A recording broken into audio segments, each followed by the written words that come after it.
Welcome to the Farmish Kind of Life podcast, where we talk about homesteading stuff and life stuff and everything in between. Join me, Amy Dingman, as we explore big questions on a little farm. Welcome back to the Farmish Kind of Life podcast, where we talk about real life homesteading without the performance, without the Pinterest filter, without the pressure to do it all. Today is May 27th, 2025. This is episode 315.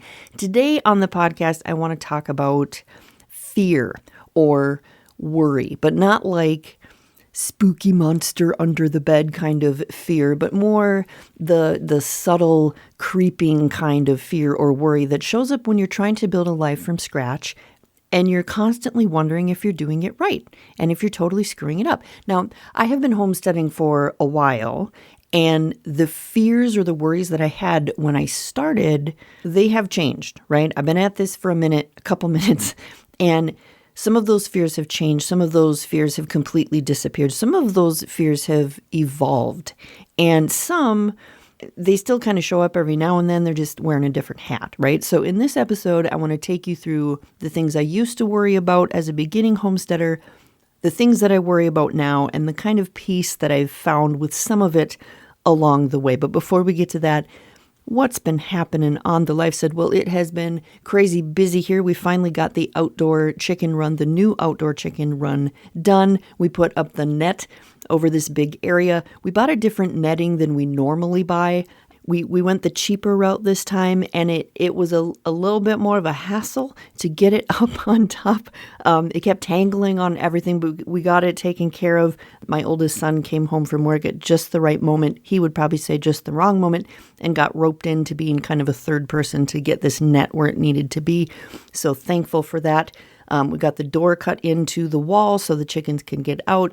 It was kind of chaotic. The chickens thought we were I don't know what they thought we were trying to do, but they were just all sorts of crazy. I was like, go outside. Yay, you're free. And they were like, no, I don't know what you're trying to do. So it was very chaotic. We had a few chickens that actually got out the barn door, not at all what was supposed to be happening. They slipped out of the coop, out of the barn door. We got all of them back except for one. So one is living her best life in the woods somewhere. I told her that probably wasn't a good idea, but that's what she chose to do, and I was unable to catch her. So after they calmed down, everything seems to be going well. They're like, oh, look, fresh stuff for us to eat and dirt and bugs and all of that. So all is well. That project is done.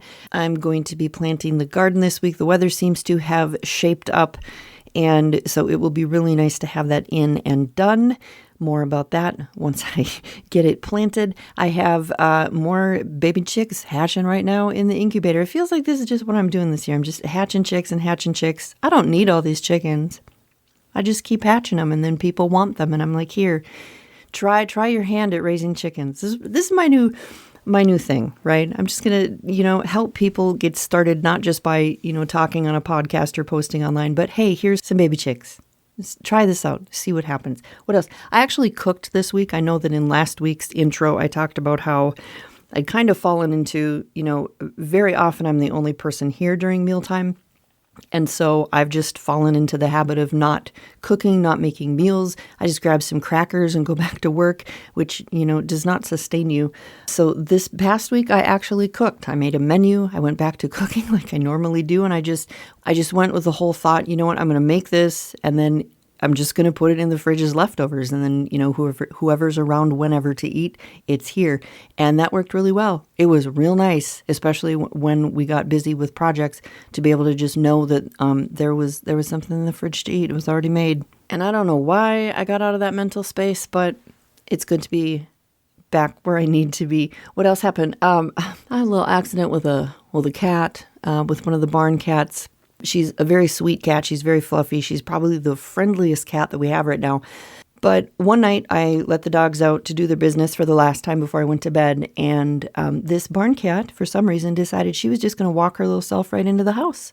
And I was like, wait a second. Barn cats are not allowed in the house. I don't have any cats in the house. So we need to turn you around, put you back outside. Come on, little girl. And picked her up, snuggled her, loved her, said, you need to go back outside.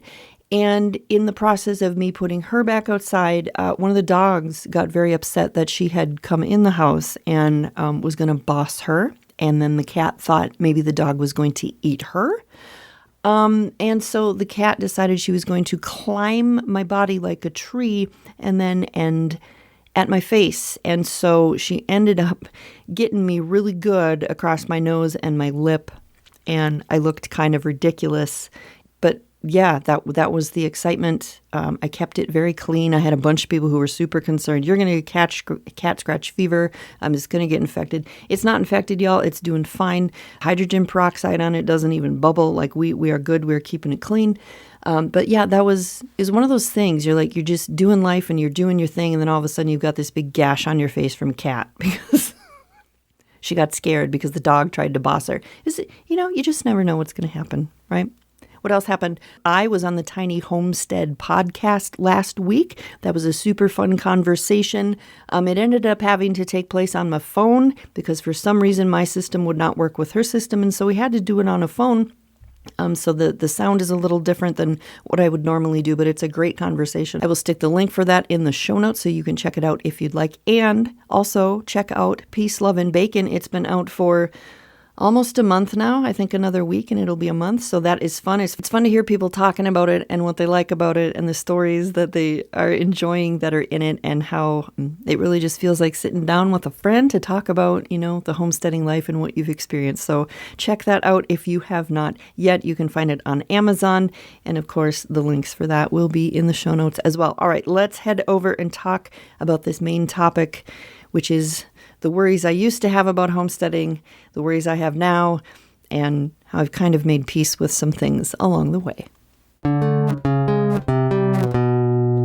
So today we are talking about how my homesteading worries or my homesteading fears have changed over the years. And I've been at this homesteading thing for a hot minute. We've been here at the farm since 2011, did, some homesteady type things. At a different property, 2007, we had moved there. And then, our first house, we got back way back in the day in 2000. We were right in town on Main Street. If you've read my book, Peace, Love, and Bacon, you have heard this story. But we were right on Main Street. We had this little postage stamp yard, but we were still trying to do some things that were not called homesteading back then. But now that I look back, okay, yeah, that's what it kind of was leading to. And so I've been thinking about my journey through homesteading and how my worries and my fears have kind of changed along the way as I have gone through this whole thing. So in the beginning, and this is probably true when you start anything, you're kind of overwhelmed and you're a little bit insecure, right? So when I first started homesteading, especially when I moved here to the farm, if you want to go with like official, okay, I have a farm, I'm in the country, I'm going to get all the animals, I'm going to do all of that.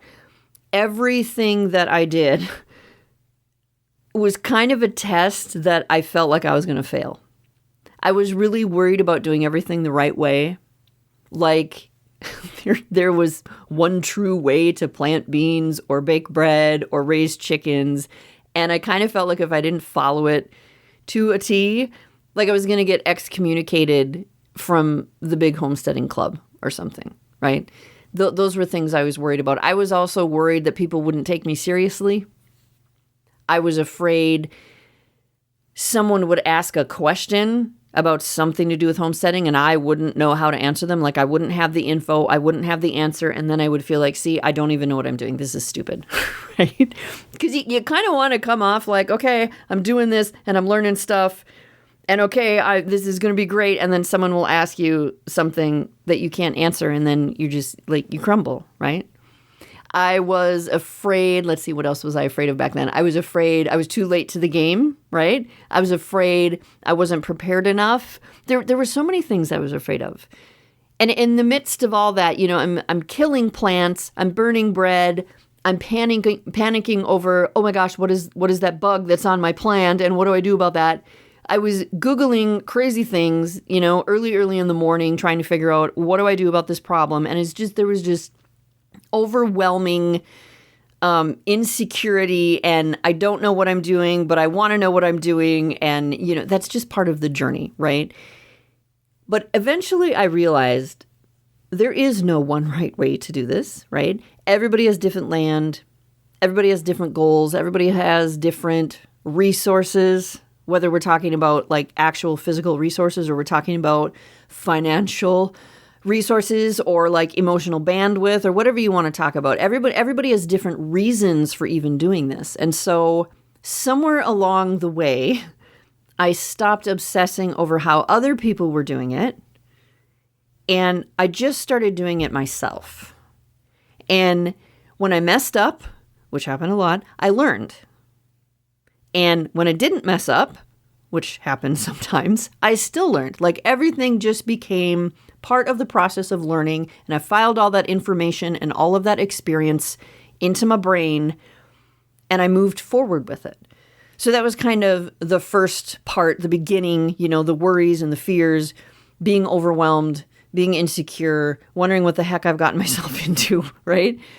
Then we kind of got to the middle years, or like the hustle years, right? Where things were just crazy busy. There was kind of this pressure to perform. I started to do a lot of things online with the homesteading community and with the Farmish kind of life. I had a few years under my belt, and I started to kind of feel like, I kind of know what I'm doing now. I was confident enough to post pictures about what I was doing. I was confident enough to start writing a few how-to articles and sharing information that I had learned. I was confident enough to maybe start a podcast about the Farmish life. And that's when the pressure or the worry, right, started to change, because I wasn't worried about getting started anymore and learning. I was more worried about keeping up and having something to do and having something to talk about and having something to add, because I thought like I had to grow more. I had to preserve more. I had to raise more animals. I had to add more skills. And I had to do it all while smiling and sharing it on the internet, because that's what a real homesteader does in 2020 whatever, right? It wasn't just about surviving anymore and building this great life that we moved out here to build. It was almost about performing. And not even necessarily performing, but like, I'm going to do this thing and then I have to share it with you, because now I'm going to teach you and I'm going to educate you. So every year has to be bigger than the last. Every project has to be worth photographing. Every season we went through had to be content. We would be doing a project and I'd be like, hold on, I got to set up my camera so I can get a picture of this. Things took twice as long as they needed to, because it's like, we got to make sure that I understand, how to photograph this correctly and how to write it out correctly. Like everything just took longer. And here's the thing, there were some really beautiful, amazing parts of that season, but also it was real exhausting. And I started to realize I was growing things I didn't even like just because I thought I was supposed to, or just because it was the thing people were growing at the time and I wanted to get in on that bandwagon so I could experience that too. I was raising more animals than I really needed to. I was canning food that I wasn't even going to eat because I already had so much food on the shelves, and I'm just canning more and canning more. And I hadn't even eaten the stuff that I'd already done. I wasn't asking anymore what feeds me. I was asking more what proves that I belong here, and it's really easy to fall into that, especially when you're a content creator in the homesteading community. So there you go. That's kind of the middle phase. The I don't want to say the end phase. I would say the current phase. Okay, so the current phase where I am now, I would say, is more selective and more honest and more grounded. Things now feel different. The worries that I have now, or the fears, fears seems like a little, like I'm not afraid of it, but I worry about it. And I feel like those are two different things. The worries that I have now are not about looking the part. They're not about keeping up with other people. The worries that I have now sound more like, am I living this in a way that still makes sense for my life? Next week, we're going to talk about midlife on the homestead. And whoo boy, that is a whole nother conversation. And we will talk more about that next week. But, I'm just kind of teasing it here. Do I want to do this thing like this anymore? Or am I just doing it this way out of habit because it's the way I've always done it here on the farm? What do I actually want this to feel like? Those are the things I'm asking myself now. Those are the things that sometimes keep me up at night that I'm trying to figure out. Now I am more I'm more concerned with whether something is sustainable, and I'm less concerned with whether it impresses anybody or not, right? I want it to be sustainable. I want it to be something that's going to last and it's going to make sense. I'm okay now with doing less, especially if it means that I can do it better. I'm okay with choosing peace over performance. And you know what? I'm okay with not sharing everything. Before it was like, oh my gosh, we got to share everything that we're doing on the farm. There's a lot of stuff I don't share anymore just because it's not for everybody and it doesn't need to be for everybody. Sometimes you just need to be on your homestead and just enjoying yourself and doing your thing, and it's not for anybody else.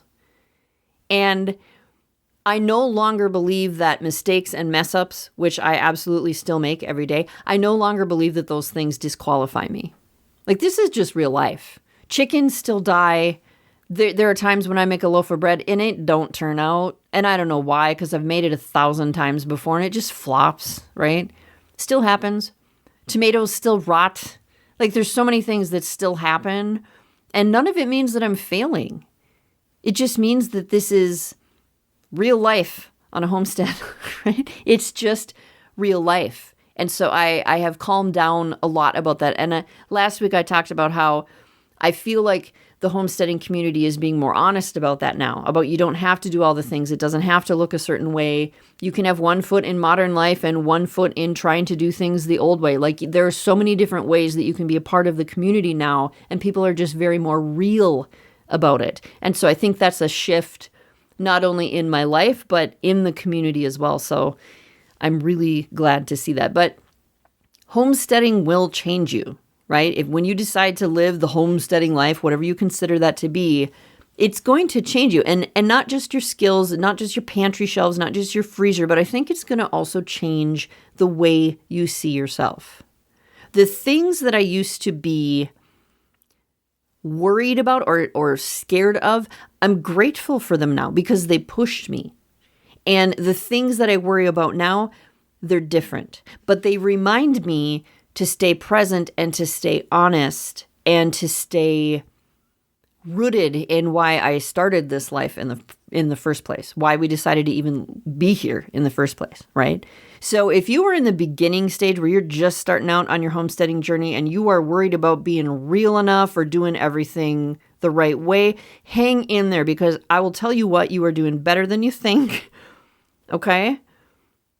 If you are in that weird middle phase where you are feeling the pressure to constantly do more, I want you to take a breath, because you are allowed to just chill for a second, right? You are allowed to recenter.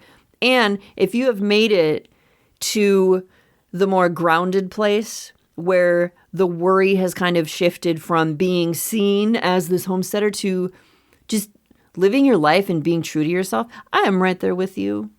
I'm right there with you. So that's what I've got for you today. Just wanted to go through kind of just those different shifts in all the different seasons of homesteading and the things that you worry about and how they change. I don't think the worries ever go away. I think just as we grow, as we mature, as we work through life as a homesteader, I think it just serves us some different things. So there you go. So thank you for hanging out with me today. If this episode resonated with you, share it with a friend or tag me on social or just whisper same while you're staring at the garden that you may or may not replant this year. I don't know. You'll figure it out, right? Until next time, keep doing your thing and let that be enough. Talk to you soon. Hope you enjoyed the show today. To continue the conversation, visit our website at afarmishkindoflife.com, find A Farmish Kind of Life on social media, or drop me an email at amy@afarmishkindoflife.com. Peace, love, and bacon, y'all. Stay farmish.